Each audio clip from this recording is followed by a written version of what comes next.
Hi friends, আমরা জানি যে বিভিন্ন সময়ে স্কুলে অর্থাৎ হাই স্কুলে যখন স্থায়ী শিক্ষক থাকে না, তখন কমিটি কর্তৃক চুক্তিতে কখনো কখনো শিক্ষক নিয়োগ করা হয়। সেই শিক্ষক পূর্ণাঙ্গ সময়ের জন্যও হয়, কখনো আংশিক সময়ের জন্যও হয়। তো সেই বামফ্রন্টের আমল থেকেই দীর্ঘকাল যাবৎ আংশিক সময়ের শিক্ষক কিন্তু স্কুলগুলোতে রয়ে গেছে। এই আংশিক সময়ের শিক্ষকদের কাজই হচ্ছে স্থায়ী শিক্ষক না থাকার সময়ে তারা সেই স্থায়ী শিক্ষকের যে ক্লাসগুলো থাকে সেইগুলো তারা পূরণ করে দেন এবং পূর্ণাঙ্গ শিক্ষকের মতোই প্রায় ক্লাস নেন।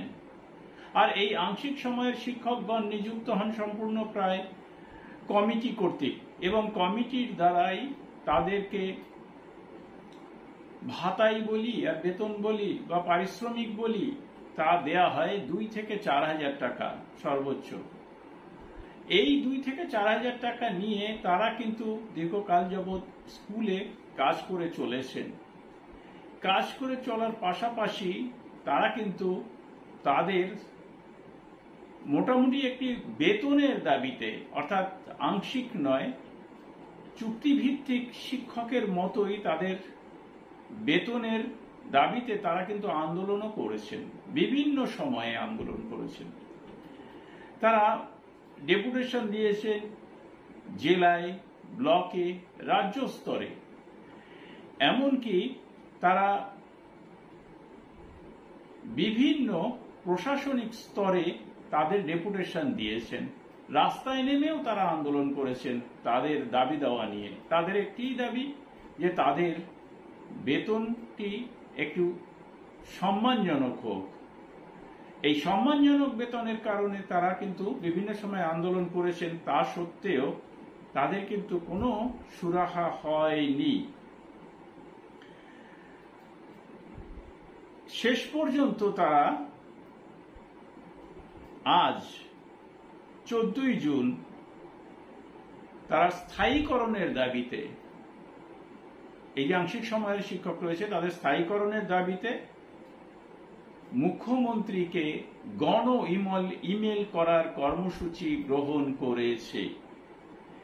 তো তার আগে কিন্তু তারা বিভিন্ন সময়ে সেই 2019 থেকে বারবার জেলায় ডিআই, ডিএম, এমএলএ, এমপি, নেতা, মন্ত্রী, সভাধিপতি সকলকে স্মারকলিপি দিয়েছে।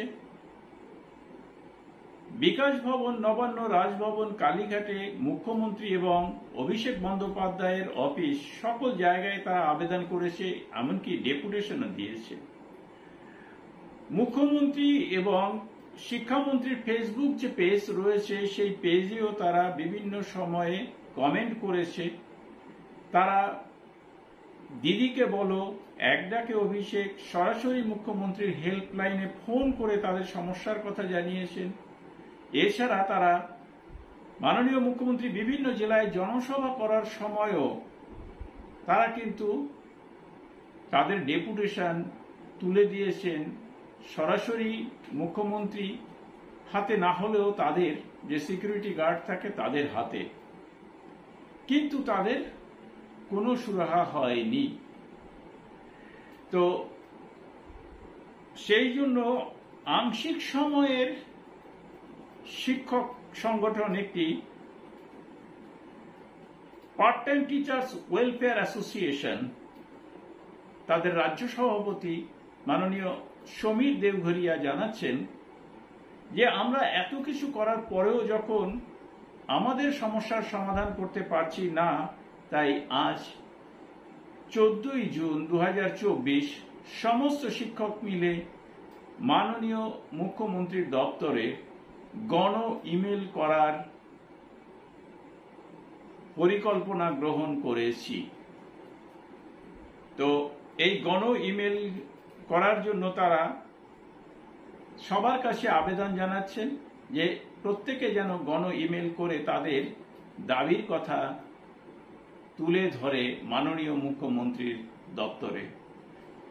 এরপরেও সমীর দেওঘরিয়া জানিয়েছেন যে যদি এতেও তাদের সমস্যার কোনো সমাধান না হয় তাহলে ভবিষ্যতে তারা কিন্তু বৃহত্তর আন্দোলনে যেতে বাধ্য হবে। ভালো থাকবেন, সুস্থ থাকবেন।